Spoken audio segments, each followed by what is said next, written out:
ప్రభువు యేసుక్రీస్తు ద్వారా కలిగే ఆ నిత్య రక్షణ ఇవ్వడానికి ఉన్న అడ్డంకులన్నీ తొలగించాడు. ప్రకృతి సంబంధంగా, బైబిల్ సంబంధంగా కొంత చరిత్ర ఉన్నప్పటికీ ప్రకృతి సంబంధంగా క్రీస్తు పూర్వం మలాకీ గ్రంథము నుండి, బైబిల్ తెలిసిన వారికి తెలుస్తుంది ఈ సంగతులు, మలాకీ గ్రంథము నుండి కొత్త నిబంధనకు మధ్యలో 400 ఏళ్లు గడిచింది. ఈ 400 ఏండ్ల కాలంలో దేవుడు కన్య మరియ గర్భమునందు పుట్టుటకు మార్గాన్ని, త్రోవను సరళం చేశాడు. దేవుని స్తోత్రం. ఈ మధ్య కాలంలో జరిగింది చాలా మందికి తెలియదు. క్రీస్తు పూర్వం యేసు పుట్టక ముందు 333 సంవత్సరాలలో అలెగ్జాండర్ ది గ్రేట్ అనేటువంటి ఒక చక్రవర్తి యేసు పుట్టక ముందే క్రీస్తు పూర్వం ఆయన లోకానికి వచ్చాడు. ఆయన లోకానికి వచ్చి కొన్ని విషయాలు స్థాపన చేశాడు. అదేమిటంటే ఆయన ప్రపంచాన్ని జయించాడు.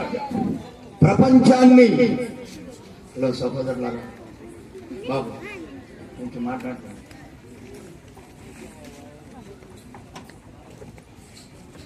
ఆయన ప్రపంచాన్ని గెలిచి ప్రపంచమంతటా ఒకే భాష ఉండాలని ప్రపంచాన్ని శాసించాడు.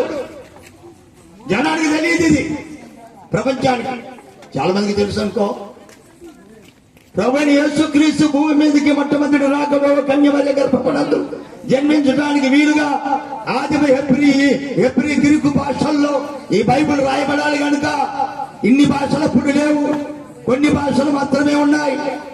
మొట్టమొదటిగా ప్రపంచానికి తెలిసినటువంటి భాష గ్రీకు భాష, ఆదిమ హెబ్రీ భాష. అందుకనే బైబిల్ మీరు మొట్టమొదటి పేజీ చూస్తే బైబిల్ ఆదిమ హెబ్రీ గ్రీకు భాషల్లో నుంచి తర్జుమా చేయబడిందని ఉంది. యేసు ప్రభు మొట్టమొదటి రాకలో కన్యమర్య గర్భమునందు పుట్టుటకు వీలుగా ప్రపంచమంతా ఏకఛత్రాధిపత్యంగా ఒకే భాష ఉండాలని దైవ నిర్ణయం ఉంది. ఆ నిర్ణయాన్ని అలెగ్జాండర్ చక్రవర్తి చేశాడు. ఆయన 33 సంవత్సరాలు జీవించి చనిపోయిన తర్వాత రోమా ప్రభుత్వం వచ్చింది. బైబిల్లో నెబుకద్నెజరు యొక్క ప్రతిమలో చూపబడినటువంటి బబులోను, మాదీయులు, పరాసీకులు, గ్రీకు సామ్రాజ్యం, రోమా సామ్రాజ్యం కడపటిది. ఈ 4వ సామ్రాజ్యమైన రోమా సామ్రాజ్యంలో ప్రభువు యేసుక్రీస్తు రావడానికి కొన్ని మార్గాలు దేవుడు సుగమం చేశాడు. రాకముందు రెండో పాయింట్ అదేమిటంటే ప్రపంచమంతటికి మార్గాలు వేశారు రోమా గవర్నమెంట్ వారు. యేసు ప్రభు పుట్టే కాలంలో రోమా ప్రభుత్వం పాలనలో ఉంది, ప్రపంచాన్ని ఏలుతుంది. ఇటలీ సామ్రాజ్యం, ఆ సామ్రాజ్య నేత జూలియస్ చక్రవర్తి సీజర్ అనేటువంటి వాడు వచ్చి ప్రపంచమంతా రోడ్లు వేయాలా, ప్రపంచానికి మార్గాలు వేయాలా. ఎందుకంటే పుట్టబోవాడు నేనే మార్గమును సత్యమును జీవమునై ఉన్నానని చెప్పేవాడు రాబోతున్నాడు. కనుక ప్రపంచానికి అంతా రోమా పట్టణము నుండి విమానాల ద్వారా, ఓడల ద్వారా, బస్సుల ద్వారా, ట్రైన్స్ ద్వారా ప్రపంచానికి అంతటికి మార్గాలు ఏర్పడ్డాయి. అంతకుముందు లేవు. గమనించాలి ప్రజలు, అంతకుముందు లేవు ప్రపంచానికి అంతటికి మార్గాలు. కొన్ని దేశాలకు మట్టుకే ఉన్నాయి. మొట్టమొదటి ఈ ఊరికి దారి లేదు. మంగళూరు నుంచి ఆడో కాళ్ళంటే నడిచి వచ్చేవాడు. ఇప్పుడు రోడ్డు వేసా, నేను స్తోత్రం. అలా మార్గాలు ప్రపంచానికి అంతటికి సుగమం చేయబడిన తరువాత యేసు పుట్టాడు. దేవునికి స్తోత్రం. మూడో మాట ఏమిటంటే ప్రపంచమంతటా కూడా ఒకే ఒక్క దేవుడు ఉండాలనే నినాదాన్ని రోమా గవర్నమెంట్ చేసింది ప్రపంచంలో మొట్టమొదట. ఎందుకు చేసింది అంటే దేవుడు ఒక్కడే. ఒకడా ఇద్దరా? దేవుళ్ళు అంటే చాలా మంది అవుతారు. దేవుడు అంటే ఒక్కడే. ఎవరన్నా కానీ అది ఇప్పుడు మనకు అనవసరం. దేవుడు ఒక్కడే కనుక ప్రపంచానికంతా ఒకే ఒక్క దేవుడు ఉండాలని ఒక నినాదం. ఇప్పుడు మన దేశంలో కూడా ఒకే భాష ఉండాలి, ఒకే దేవుడు ఉండాలి, ఒకే ప్రభుత్వం ఉండాలి, ఒకే రాజు ఉండాలి అనే నినాదం వచ్చింది. ఇప్పుడు అలాగునే ఆ రోజుల్లో యేసు ప్రభు పుట్టక మునుపు రోమా ప్రభుత్వం వారు దేవుడు ఒక్కడే, దేవుడు అంటే ఏకవచనం కనుక దేవుడు ఒక్కడే అనేటువంటి ఒక నినాదాన్ని ప్రపంచానికి చాటి చెప్పారు రోమా గవర్నమెంట్. నాలుగవది, ఆది నుండి దేవుడు ప్రవక్తల ద్వారా పలికిన మాట నెరవేర్చడానికి ఏ గ్రామంలో పుడతాడో ప్రవచనం చెప్పాడు. లేఖాగ్రంథం 5:2 యూదయ బెత్లెహేమ ఇశ్రాయేలీయులలో నువ్వు ఏమంతా అల్పమైన దానమగావు, ఓ రత్నాల చెరువ, ఊరికి బయట ఉన్నాను, మాకు పెద్ద పెద్ద కరెంటు లేవు, పెద్ద పెద్ద రోడ్లు లేవు, పెద్ద పెద్ద భవంతులు లేవు, సరైన ఎలుతురు లేదు, సరైన రోడ్లు లేవు, సరైన ప్లాట్లు లేవు, మంచి మంచి భవంతులు లేవు అని ఓ రత్నాల చెరువ నువ్వు ఇబ్బంది పడుతున్నావేమో, బాధపడుతున్నావేమో, నీలో నుండి దేవుడు రాబోతున్నాడని ఇశ్రాయేలు దేశమైన బెత్లెహేముకు దేవుడు ప్రవచనం చెప్పాడు. చిన్న గ్రామం, యేసు ప్రభు పుట్టిన ఊరు. ఆ చిన్న గ్రామం ఏడుస్తా ఉంది, మాకు పెద్ద కరెంట్ లేదు, పెద్ద పెద్ద భవనాలు లేవు, ఇక్కడ లక్షాధికారులు కోటీశ్వరులు ఎవరు లేరు, మంత్రులు లేరు, ప్రధానులు లేరు, మా అన్ని పూరు గుడిసెలు, ఇక్కడ మేము కాపురాలు చేస్తున్నాం, మా వైపు ఊరు చూస్తారు, పనికి మాలిన గ్రామం అని ఇశ్రాయేలీ యొక్క గ్రామం బెత్లెహేము ఏడుస్తా ఉంటే దేవుడు ఆ గ్రామానికి ఒక ప్రవచనం చెప్పాడు. బెత్లెహేము ఎఫ్రాతా, యోదావారి కుటుంబములలో నీవు చిన్న గ్రామమని, స్వల్పమని, నాకేమి లేదని, నా వైపు ఎవరు చూడరని అనుకుంటున్నావా? యోదా బెత్లెహేమా, నా కొరకు దేవుడు అంటున్నాడు, నా కొరకు ఇశ్రాయేలీయులను ఏలబోవాడు, పరిపాలన చేయవాడు, ప్రజలను రక్షించువాడు, ప్రాణమును తాడిపోయేవాడు, రక్షణ మొత్తాన్ని అనుగ్రహించువాడు నీలో నుండి వస్తాడు. ఓ బెత్లెహేమ, చిన్న గ్రామం అని నువ్వు అనుకోవద్దు అని ఆ గ్రామాన్ని గురించి యేసు పుట్టక ముందే ఆ గ్రామాన్ని గురించి దేవుడు ప్రవక్త ద్వారా, మీకా ప్రవక్త ద్వారా చెప్పించాడు. యెషయా ప్రవక్త ద్వారా ఆయన ఎక్కడ పుడతాడు, ఎలా పుడతాడు, పుట్టక మునిపే మొట్టమొదటి రాకడలో కన్యమయ గర్భంలో జన్మించక ముందే ఉన్న అడ్డంకులన్నీ, ఏమేమి మార్గాలు కావాలో వాటన్నిటిని త్రోవను సరళం చేసాడు దేవుడు ముందు. నేను చదివిన మాట, మొట్టమొదటి రాకడికి యేసు జన్మించినప్పుడు, ఈ లోకానికి రక్షకుడుగా అవతరించినప్పుడు, అంతకు ముందు గ్రామాలను గురించి, దేశాలను గురించి, ప్రవక్తలను గురించి, పుట్టబోపు సంగతులను గురించి, రాజ్యాలను గురించి, చరిత్రను గురించి, చేయవలసిన మార్గాలను గురించి ముందే దేవుడు ఏర్పాటు చేశాడు.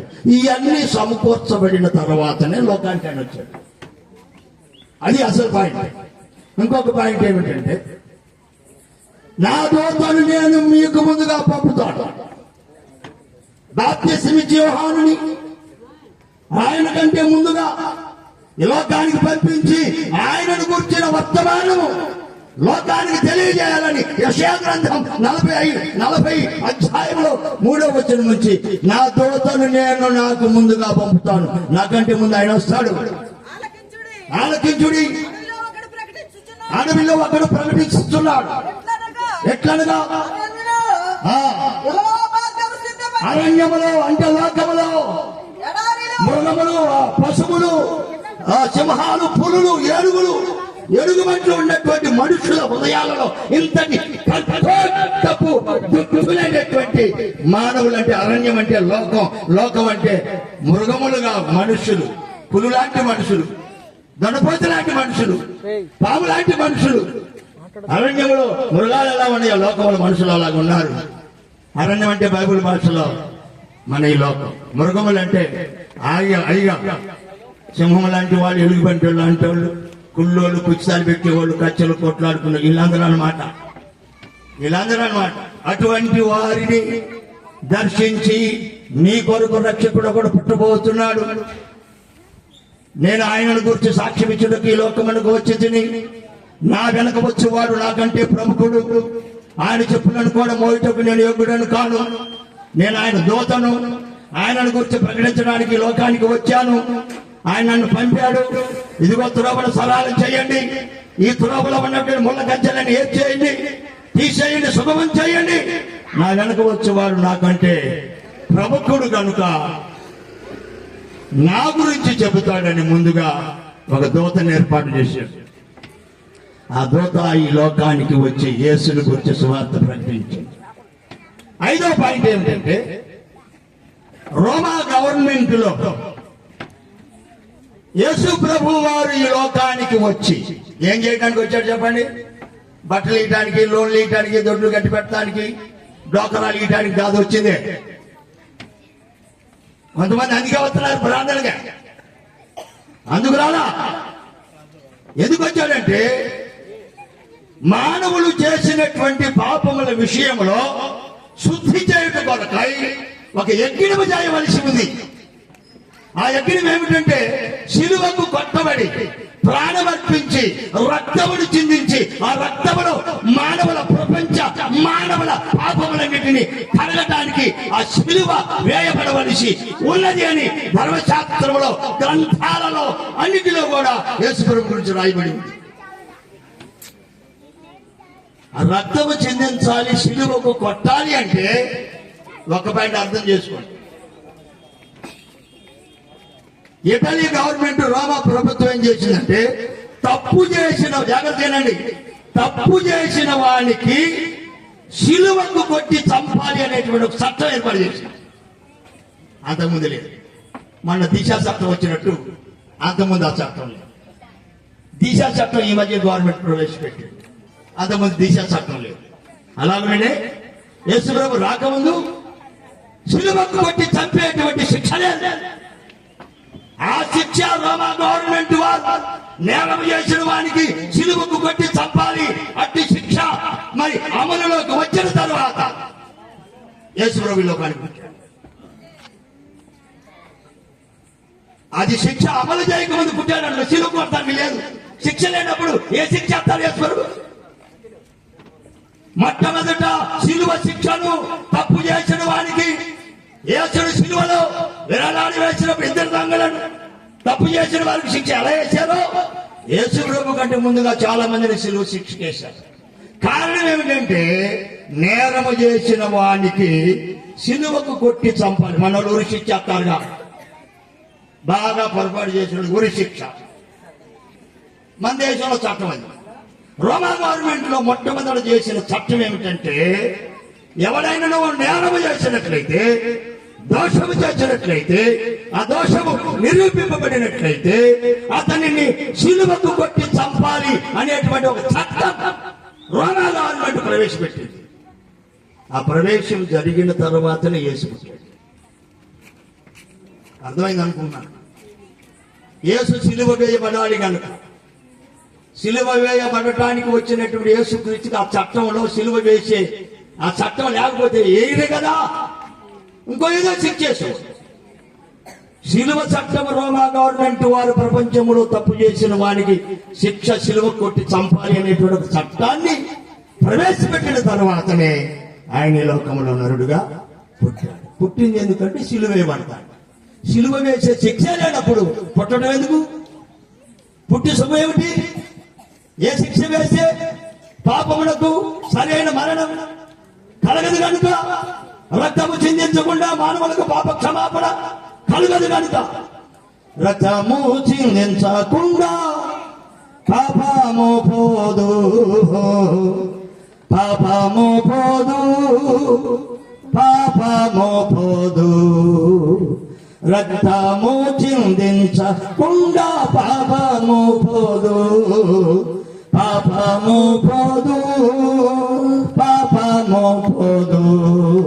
ఆ ముక్తిదాత రక్తమందే జీవము గలదు, ఆ ముక్తిదాత రక్తమందే జీవము కలదు, కలదు జీవము, కలదు జీవము, కలదు జీవము, కలదు జీవము, కలదు జీవము, కలదు జీవము, కలదు జీవము, కలదు జీవము.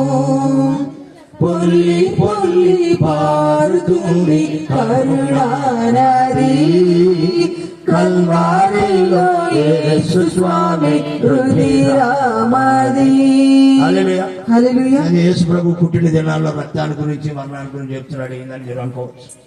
అసలు పుట్టేదే సావడానికి, అసలు పుట్టిందే రక్తం కార్చడానికి, అసలు పుట్టిందే మానవుల పాపం క్షమించడానికి, అసలు పుట్టేదే మానవులందరి మోక్షాన్ని తీసుకెళ్ళడానికి, అసలు పుట్టిందే పాపాన్ని చంపడానికి, అసలు పుట్టిందే శిలువ శిక్షకు కొట్టబడడానికి, అసలు పుట్టిందే మరణించడానికి, అసలు పుట్టిందే మరణములు గెలిచి లేవడానికి.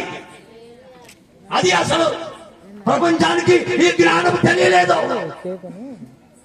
చదువుకున్న వారికి, శాస్త్రాలు వల్లించే వారికి శిక్షణ తప్పించే మార్గం ఏదో నేటికి ఇంకా తెలియని మూర్ఖులు లోకంలో ఉన్నారు.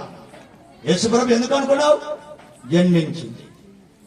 ఆ జన్మకు మొట్టమొదట ఉన్న అడ్డంకులు. కొంతమంది ఏదైనా బాగుపడుతుంటే అడ్డు వేస్తారు కొన్ని ముక్కలు. అట్టనే యేసు ప్రభుని ఈ లోకానికి రానికుండా పుడితే తలబగలు కొడతాడేమోనండి. పుట్టనీకుండా చేతి చంపుకోట్లా వాడు ఎదిగొచ్చి నన్ను చంపుతాడని సాక్ష్యం మొదలుపెట్లా. దేశంలో ఎక్కడి నుంచి వచ్చింది అనుకున్నావు?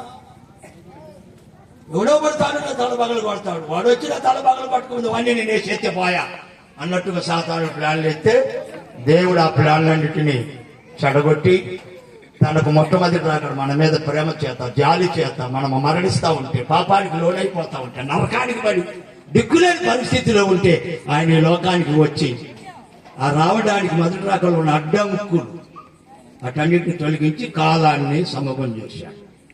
అందుకని అపోస్తలుడైన పౌలు చివరి మాట చెప్పి ముగిస్తాను. అపోస్తలుడైన పౌలు 3వ అధ్యాయం అపోస్తలుల కార్యములు 3:21 నుంచి చదువుతాం.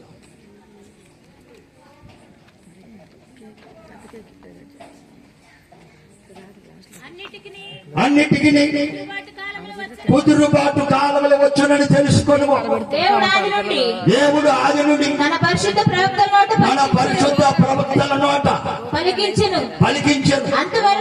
అంతవరకు దేవునికి స్తోత్రం కలుగును గాక.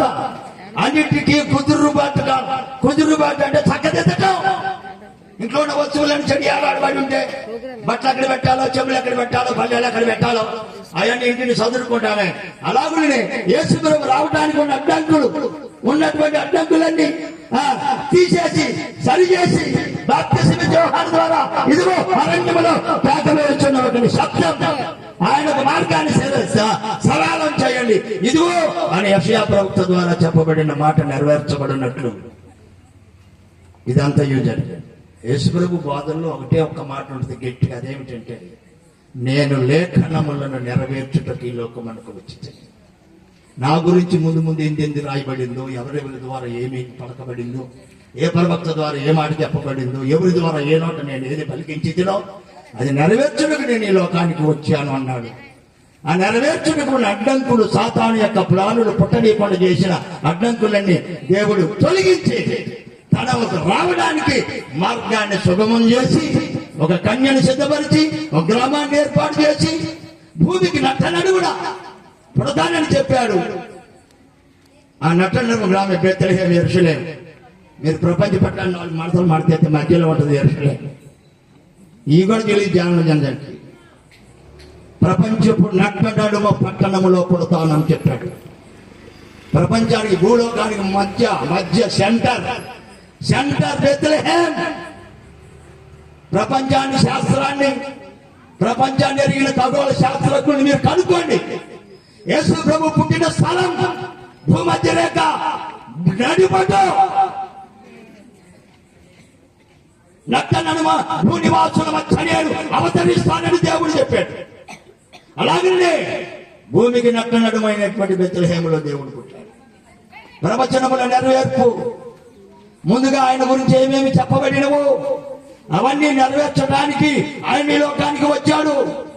శిలువ మరణము పొంది రక్తమును చిందించి, రక్తము చిందించాలంటే అవతారం కావాలి కనుక, ఆ అవతారం ఏదంటే నరవతారం కనుక నరుడుగా ఈ లోకానికి వచ్చి రక్తాన్ని చిందించి, ఏ నరుడైతే పాపం చేశాడో, ఏ నరుడి ద్వారా శిక్ష వచ్చిందో, ఏ నరుడి ద్వారా పాపం వచ్చిందో ఆ పాపం పోవాలంటే, ఆ మనిషికి మోక్షం కావాలంటే, ఆ శిక్ష తప్పాలంటే శిలువ మరణం పొందాలని, యజ్ఞం చేయబడాలని అన్ని గ్రంథాల్లో రాయబడి ఆ యజ్ఞం మానవుల పాపముల క్షమాపణ నిమిత్తమై నరుడుగా పుట్టి సిలువకు కొట్టబడి రక్తమును చిందించి ప్రాణమర్పించి మృత్యుంజయుడై తిరిగి లేవాలి.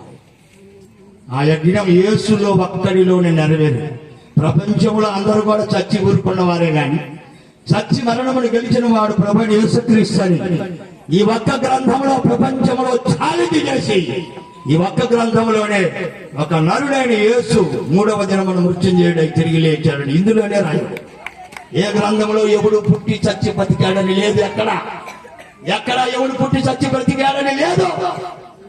ఇదిగో ఈ పరిశుద్ధ గ్రంథములో మానవుల పాపములను క్షమించుటకు మోక్షమిచ్చుటకు నరుడుగా కన్యమర్య గర్భమునందు ఈ శమి క్రిస్మస్ జరుపుకుంటున్నామే యేసు పుట్టాడని.